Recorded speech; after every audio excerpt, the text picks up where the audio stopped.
Hello, everyone. It's Shane Kanto, your Wasteland Reviewer, and welcome to Lost in the Wasteland. And I have a very special guest this week. And Griff and I have known each other since undergrad at Rider University. And I'm going to let him introduce himself a little bit, and then I have a fun little story to tell before we hop into our questions. Hello, everybody. My name is Griff Montferrante, and I'm known as Sheriff Griff on Instagram. And I also have a Snapchat too, where I'm Gmonty 1989, even though I don't use Snapchat that much. But Instagram is what I primarily go on now as far as social media is concerned. And just like Shane, I've been a huge movie fan my whole life I was a little ever since I was a little kid. And I love old movies just as much as I love new movies. Awesome. Yeah, back when Griff was a little deputy, still loving movies before he became a sheriff. So, the story that I wanted to tell. So, one of my fondest memories of college was being in Ryder's Alternative Films Club. Mm-hmm. And it was my junior year. We started a trivia night. And our first ever trivia night, it was me, Matt, and Vinny. So all of you have seen Matt and Vinny on my podcast, on this show. And we were facing off against Griff and his team in the finals. And Griff destroyed us. Griff took that championship. I won the next 2 years after Griff graduated, but that was a great time, that first time we had that trivia night. I almost wasn't going to go to that trivia night because I was under the impression at the time that you had to be on a team. But I figured just go just for the heck of it. If not be in it, just be a spectator. So when I went there, they said, "Oh, yeah, we'll put you on a team, blah, blah, blah." Yeah. So, yeah, the rest is history. That was a lot of fun that night. And for the record, so like Vinny, Matt, and I were a pretty balanced team. Griff carried his team. Griff got like all the questions right. So they lucked out that night because they were winners because of Griff. So Thank you, Shane. that was a fun time. Yes, it Now, was. yeah, so we're gonna get things started with probably the most straightforward question you could ask a fan of film. What is your favorite film, Griff? There are a lot, Shane, but I Mhm. would say the Magnificent Seven is at the top of the list. The original Magnificent Mhm. Seven, which was made in 1960 with Yul Brynner and Steve McQueen and was directed by John Sturges. And I think that particular Western is unique from my standpoint Mhm. because before that, I had never seen a Western like the Magnificent Seven. And the storyline itself is interesting because these villagers who are really in dire straits, these Mhm. bandits, constantly invade the village over a number of years and they don't know what to do. So they put their trust in these seven gunfighters. And at the time they're really not sure if they could trust him, to know whether or not they're really good gunfighters or bad gunfighters. So it was really interesting to me to see how that played out. And it's been a perennial favorite ever since. And it's also interesting because when that movie came out in 1960, Yul Brynner was the only big name actor Mhm. in that film. And later on, Steve McQueen, Charles Bronson, James Coburn, Robert Vaughn, they all became big name Mhm. actors in their own right. And I'm not sure if a lot of people know this or not, but Magnificent Seven is actually a remake of that Japanese classic, The Seven Samurai, which Yeah. I also love. Yeah. It's funny because I've been going through and I started listening to this podcast called The Cinephiles, and I've made it through like 50 of their episodes so far. Gonna catch up. But I love John Roca and Steve Mara, so go check out their podcast. But one of the earlier ones that they talked about was The Magnificent Seven.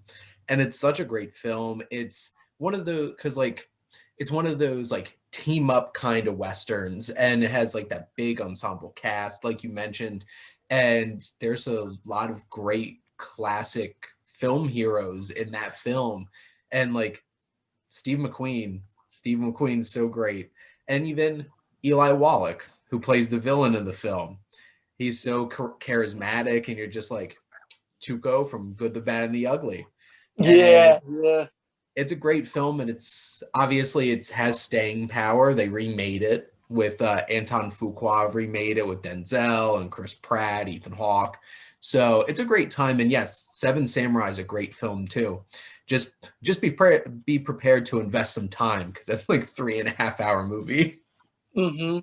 I don't mind if a movie's long, just as long as it's not boring, like the Lawrence of Arabia, which we were talking about earlier, and Gone with the Wind, or even more recently, The Irishman. Yeah, I went to Montgomery Cinemas and sat and watched The Irishman in theater. Me too. Yeah, that was 3.5 hours well spent. Because there's like hour and 30-minute movies that feel really long because they're not engaging. But if you make a movie, make it engaging. Doesn't matter how long it is. Mm-hmm. So, Griff, what's your earliest memory of going to the movies? That would be during the summer of 1996, when I was only 7 years old. My mom took me to see The Hunchback of Notre Dame, the animated Disney film. And it was at that movie theater in Bridgewater Mall. And this was during the time when General Cinema still ran that theater.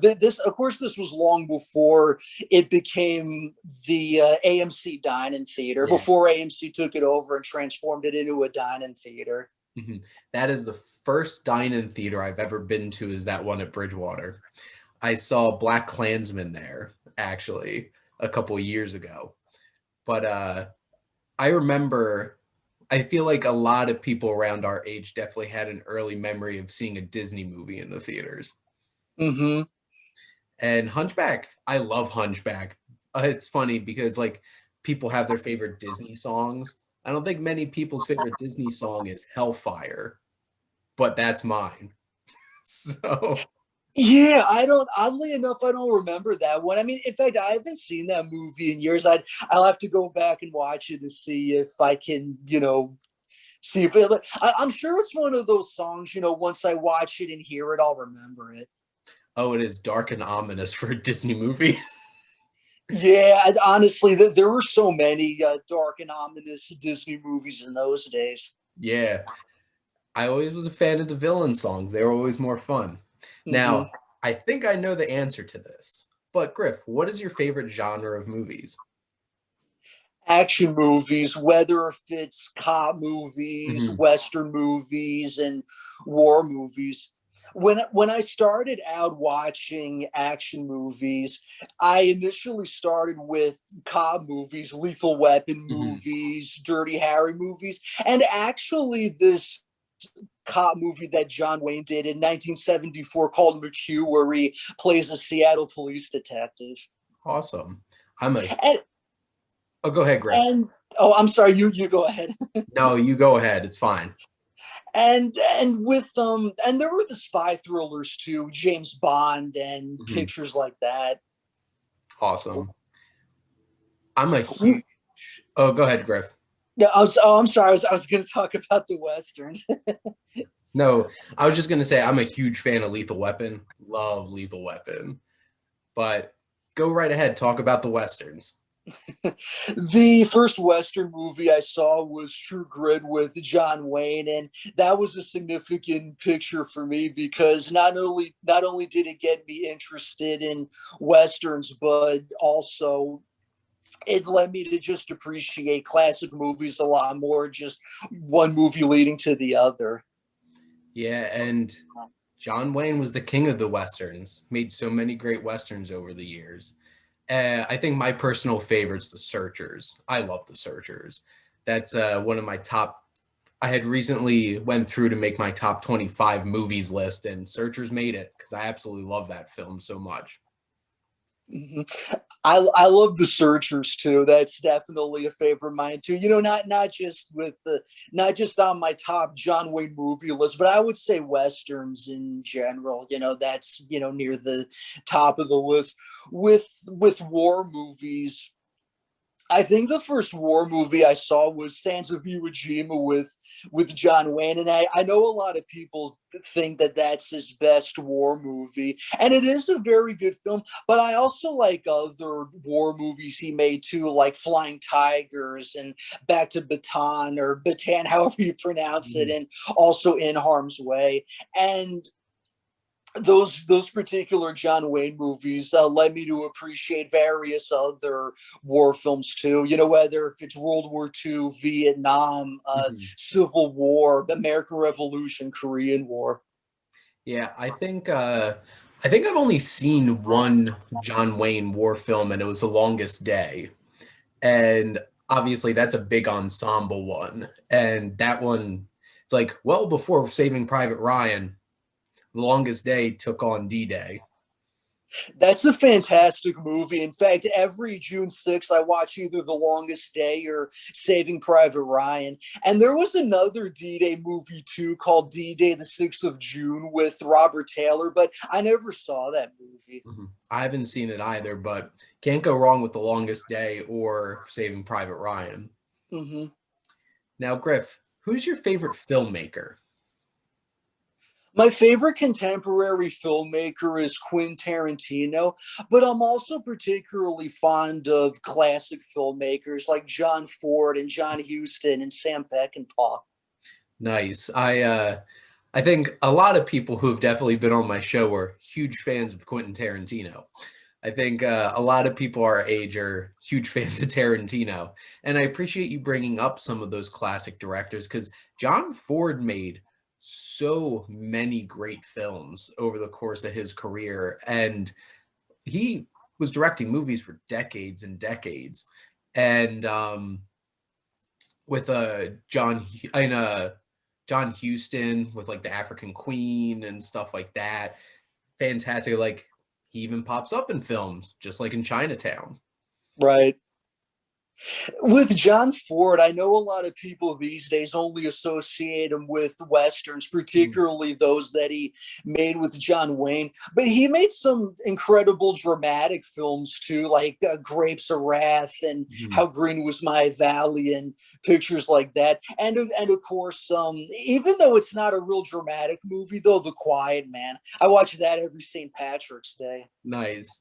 I feel like most people know how Green was My Valley just because it beat Citizen Kane for Best Picture. But that's definitely a film that I'd like to go check out because I haven't seen it before. Hmm. Yeah, it's an amazing movie, Shane. You'll like it. Now, now, Griff, who's your favorite actor or actress?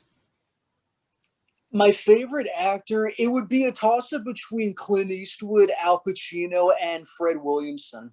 Okay.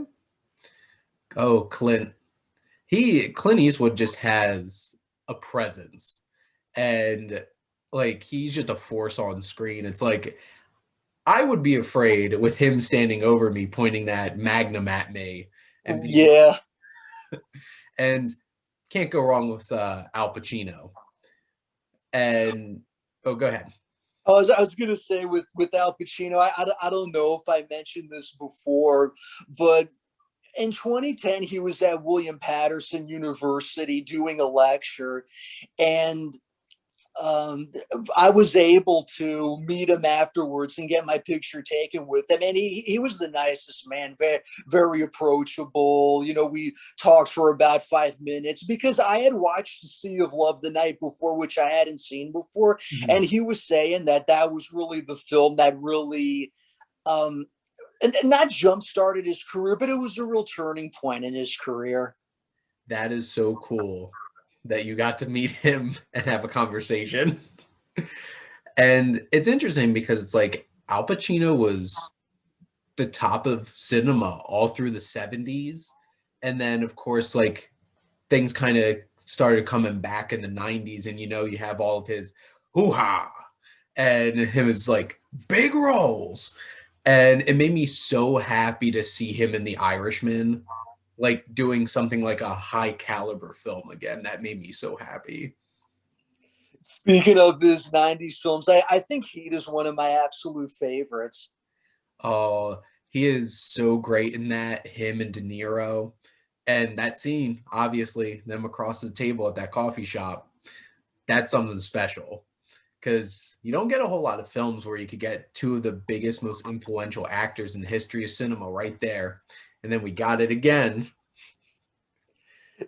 Did you see that there was an episode of the Graham Norton show where Tom Hiddleston is there with De Niro and a couple other actors, and Hiddleston was asking De Niro about that particular scene, and De Niro answered, and then Hiddleston went to he went into reenacting the whole scene, him impersonating Pacino and De Niro, and De Niro was flattered by it.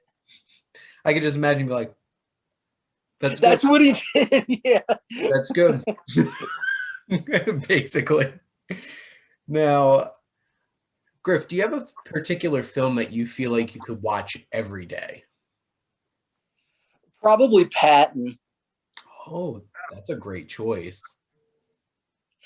Aside from Sands of Iwo Jima, Patton was another turning point for me as far as war movies were concerned, because it got me even more interested in World War II, reading books and all that.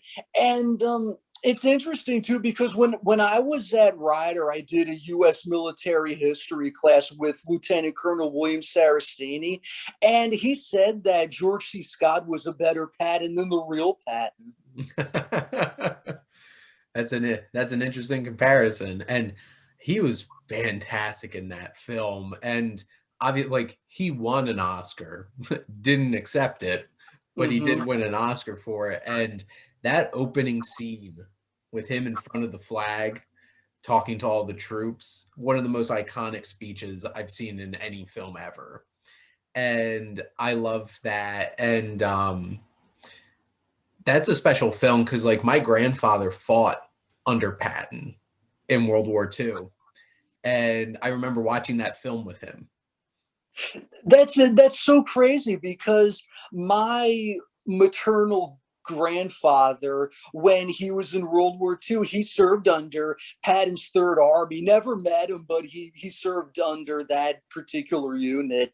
And you mentioned the flag scene where he's standing in front of the flag and addressing the troops. Did you know they actually filmed that scene once they were finished filming the entire movie? That opening scene was the last scene filmed.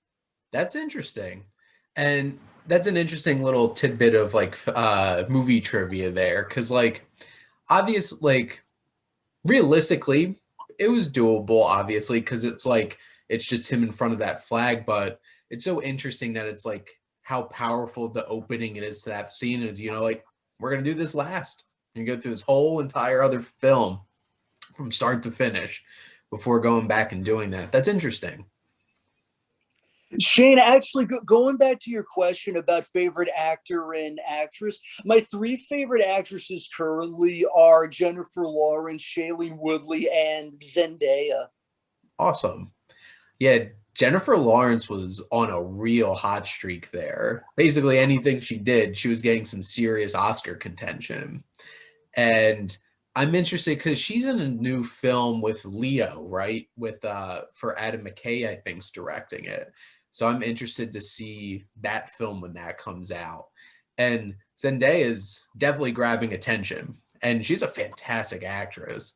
Between Euphoria and she's a lot of fun in the Spider-Man films, but like with Malcolm and Marie that just came out as well, she was fantastic.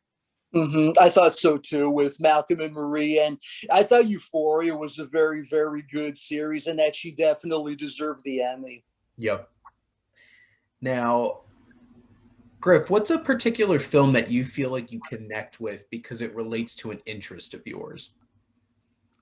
Sergeant York with Gary Cooper. And why that film for a personal connection, because when I was at Rider, I was a history major with a minor in American Studies, and that's what I graduated with my BA. And my thesis was about World War II movies that were actually made during World War II. And even though Sergeant York was a movie that took place during World War I, it was filmed I would say about a year before the United States entered into World War II. Now, the real Alvin York actually was not a fan of movies at all. In fact, he actually thought movies were sinful.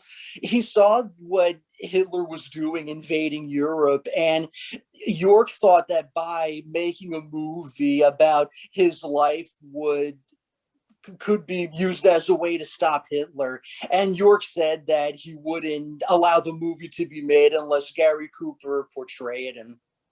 That's very interesting. And obviously, you definitely have a passion for that. So I could see why you connect so well with that film in terms of what you studied in college, and definitely gives a whole different perspective on that film. Yeah, what else was that? There was something else I was going to say about that movie too. Yeah, it was Sergeant York, especially right after Pearl Harbor was attacked. I think it was that movie more than anything else that inspired not just many Americans to sign up for service, but also various other Allied soldiers as well, the British soldiers, French soldiers, Canadian soldiers. Time to inspire, right? Mm-hmm. Absolutely. So now, Griff, who's a movie character that you feel like you connect with on a personal level? Rocky Balboa, particularly the scene in Rocky Six where he makes that speech to his son. It ain't about how hard you hit. It's about how hard you can get hit and keep moving forward. It's about how much you can take and keep moving forward. That's how winning is done. I think I think that scene is very important because really it shows that you can conquer anything, no matter how tough, no matter how adverse any particular situation is. With that type of mentality, you can really conquer anything, and never fear anything. That in Rocky Balboa is definitely, that's one of my favorite speeches in any movie. If that doesn't inspire you, I don't know what's wrong with you. And I quoted that in my best man speech at my brother's wedding. Oh, wow. Wow, that's amazing. I felt like it would have been appropriate because, like, if I got through a whole entire speech without quoting a movie, I thought it wouldn't really be a Shane speech.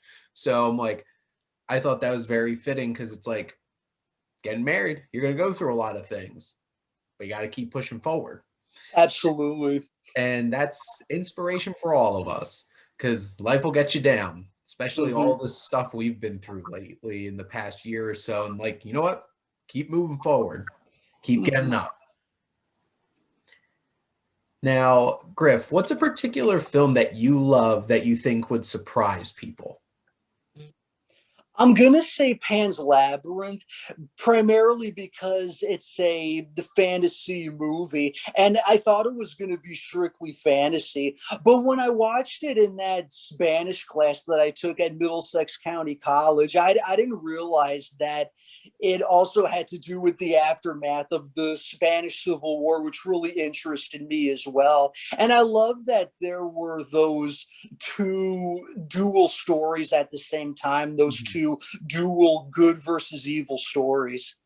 And once the movie was over, I loved it so much. I immediately went out and bought the DVD. Awesome. And I could definitely tell that once you actually see the film and you realize how much that fallout of that Civil War was, why that might pique your interest with Mhm. those added layers. Because, like, that's not just like, oh, I love some fantasy movies. Let's go watch this interesting, cute fantasy film. No, it's not. It is violent, it is gory, it is meaningful and deep. And that's the wonderful thing about Guillermo del Toro. Between that and Devil's Backbone and Shape of Water, they all have those fantastical elements, but there's some really poignant and affecting messages in those films that are very human. I thought The Shape of Water was really good too. And didn't he direct Crimson Peak as well? As yes, he did. I really enjoyed that one as well. In fact, I remember seeing that at AMC 24. Mhm. It is a creepy and atmospheric movie. It was beautiful. One thing you can't take away from Guillermo del Toro is he has a vision, and there's nothing like his films, and they're so awesome. Do you know if he's still going to do that Pinocchio movie? Here's the thing, unless I see a trailer for a Guillermo del Toro movie, I don't believe it exists. Because like his name gets attached to so many different movies where it's just like, is he gonna make at the was it the mouth the he wanted to make, well, we're definitely not getting Hellboy 3. Made me Right. mad. um it was the Mountains of Madness that he really wanted to make that HP Lovecraft adaptation, which would have been crazy, but nobody was going to give him $150 million to do it. And like he gets attached to all these different things, and then it's just like, nope, not doing that anymore. And it's just like, oh, got me excited. I want to see it. So I don't know, honestly, but I do remember them talking about him doing a Pinocchio film, which a Pinocchio film from Guillermo del Toro, that's going to be interesting. Yeah, yeah, I would see it just to see his take on it because I know there's various versions of that movie. The only one I'm familiar with is just the Disney movie. I didn't see the one with Martin Landau, I think was in. I didn't see that one or any of the other ones that were made. Yeah, because Roberto Benigni made one where he was Pinocchio in the late 90s, early 2000s. And now there literally is a new one out in theaters right now. And I think it just came out on VOD to buy, and he's Geppetto in it. So I'm like, Oh yeah, I totally forgot about that. That he was doing that, playing Geppetto. yeah. And then Disney's making a new one, and Tom Hanks is Geppetto. Wow, I didn't even know about that. Like I said, I forgot all about the Benini movie, but I didn't know about the Hanks movie. Yeah, because Disney's making live action remakes of literally everything. Hmm. So why not Pinocchio? And you have my money, you put Tom Hanks in it. So Yeah. you have my attention. Now, my last question for you, Griff, is what do you love most about movies? I love the narrative most of all, the story. I love watching actors being able to hone their craft, no matter what role they're playing, seeing what kind of different approach they would use to a character, and just being transported to a different time, historical, whatever it may be.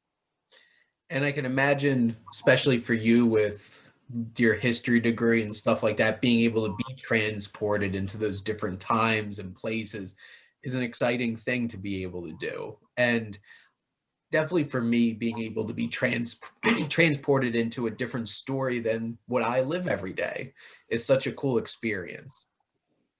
Yes, that absolutely. So now, Griff, it is your turn. So to wrap things up, I always like to have my guest ask me a question. So what is your question for the Wasteland Reviewer? Shane, of all the movies you've seen, which ending surprised you the most, shocked you the most, and or just came totally out of left field? So this is the one that immediately popped in my head. So spoiler warning for a 15-year-old film, The Departed. So I remember watching The Departed for the first time, had bought it on DVD at the Princeton Record Exchange. And it was my freshman year of college. I'm sitting in my dorm room and I'm watching this. And I was so invested in this movie at that point. And it's interesting because that was one of the first ever Scorsese films I've watched. I remember in high school, I had watched Taxi Driver and Raging Bull in cinema class. And I recall really loving Taxi Driver and not liking Raging Bull at all. But watching it now, I have a very different appreciation for it versus 16-year-old Shane. But I'm sitting there watching The Departed. And because Griff, have you seen The Departed? Just want to double check.